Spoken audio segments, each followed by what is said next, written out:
Hello guys, welcome back to my channel, and if you're new here, you are welcome. I am Padisha Botov, and I love to make videos about travel, lifestyle, food, shopping, all of it. So if you're into it, why don't you join me on my channel? First of all, I would like to really apologize to you guys because I scheduled a live stream video that would have been officially been my first YouTube live, but unfortunately on the 18th at 7:30, when I was ready for the live stream, something happened. I don't know. I did it on my laptop and everything got messed up. I tried to use my phone to come on the line for the streaming. I could see people were waiting for me, but I don't know, it didn't work out, and I was not really happy after the live on my phone, so I deleted the video. That's why I'm making this video and will just post for you guys. So I really I'm very sorry if you were online waiting for me to come on live and you didn't see me. So I'm very sorry. So as the title goes, things I do before my international travel, that is what I'm going to talk about. I've got a lot of questions about all this, so I decided why not make a video for you guys. So without any further ado, let's dig into it. Before my international travel, first, which is very important, I like to check my passport expiration date. Not checking my passport expiration date can force me to end a trip. And again, before I travel, I always like to check the country I'm visiting if they require my passport to be valid for a certain period of time. Some countries might say 3 months, but mostly I know it's 6 months validity period. Most countries expect your passport to be 6 months validity period before your travel. So that is a first step for me. Again, I like to check to make sure I have 2 or 3 or 4 more blank spaces in my passport for the embassy or the consulate to be able to have a space to put my visa stamp. Number 2, visa requirements. This is another essential factor for me because I will need information based on the country that I will be visiting. So I make sure I gather all my relevant documents for my travel. I love this part because it really challenges me to learn new things almost every time I apply for visa, because sometimes they change rules from the previous time I was applying visa. So I really love this part. Again, it can be quite hectic and tedious gathering all this information that I need for my visa. I often end up checking multiple times after I have gathered all my documents, but I love the challenge anyway. The third one is travel insurance, and this is very important as well, as it's designed to cover the intended duration of stay, and it's purposely for holiday makers, short-term, abroad, etc. Again, anything can happen. You can fall sick or seriously engage in an accident. So if you have a travel insurance, this can really help in paying off some of your emergency bills or hospital bills. Also, flights can be delayed or you might need to return if emergency occurs. And without travel insurance, disruption of your travel can end up costing you a fortune. In many cases, you can also lose the money you have already paid. The fourth is copies of my important documents as a backup. This is very important, guys, so please, you can take notice of this. I normally make sure I have soft copies or hard copies sometimes, but mostly it's soft copies on my phone or in my email. So in that way, if I happen to lose my document or it gets stolen, I can easily retrieve some information from my mail, which will make it even easier for me to go to my country embassy for a replacement. To lose your travel luggage is annoying, but to lose your identification and travel documents is even way worse, and it can really frustrate you because it's more difficult to replace it in a foreign country. Again, it can take longer time to be replaced. So if you have a copy of all these important documents, it will help you facilitate the process to get a new ones. Some of these things that I normally have as a backup, or you can also have it as a backup, are passport biometric page, your visa stamp page, travel insurance, travel itinerary, airline tickets, hotel reservation confirmation, vaccination certificate, etc.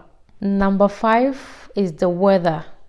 This is very important on my list as well, because I want to travel smooth and headache free trip, so imagining you are ready and you are all set, ready to catch up with your friends or families for some adventures or sightseeing, and suddenly it starts to rain like crazy. This can really spoil the whole plan, so I always make sure I check for the weather.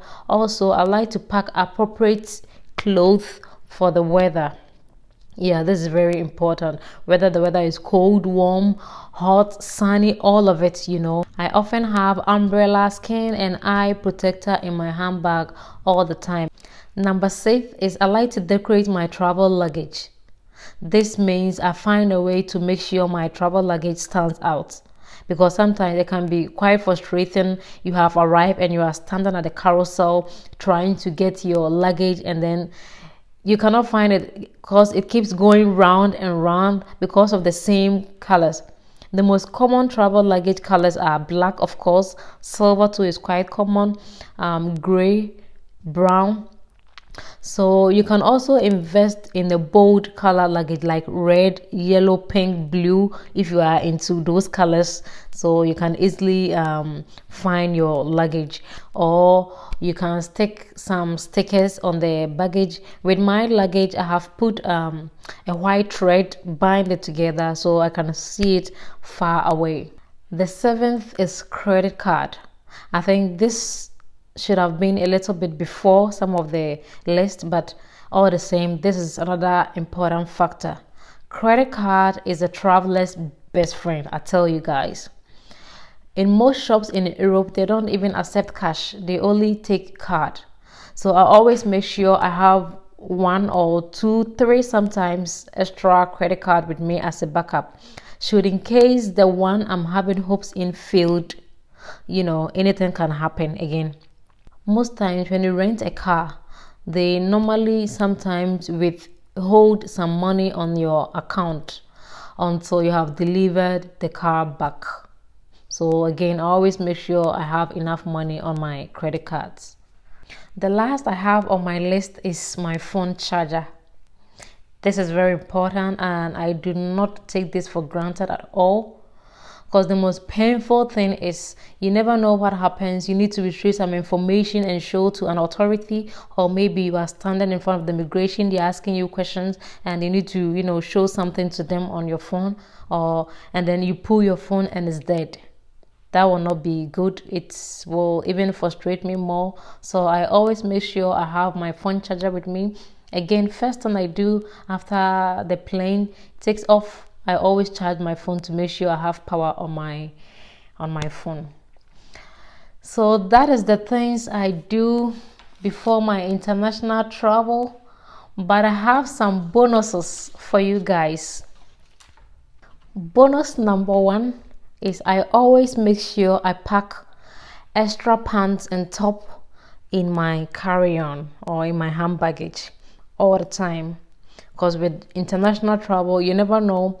You can have tea spilling on your top or your clothes by mistake, or food can drop down on your pants. So in that way, if I have extra top or down, I can easily just go to the washroom and change. It rarely something like that happens to me, but few times it has happened to me, and it really helped when I had extra top and down. So I would advise you can also do the same. Second bonus is I always have painkillers in my handbag or prescription medicine. You never know when you will need it. Sometimes I get headache when I fly in a long flight. If I have painkiller, I just take it and it really relaxes my mind. Again, if you are a person and you have a prescription medicine, I would suggest you make sure you have enough for your travel. Why? Because there are some countries when you visit, those prescription medicines you have might not be legal there, or you might not be able to find it to even buy it. So if I have a prescription medicine, I always make sure I have enough with me. And my last bonus for you guys is pack necessities. I am guilty of this one. Yeah, I know.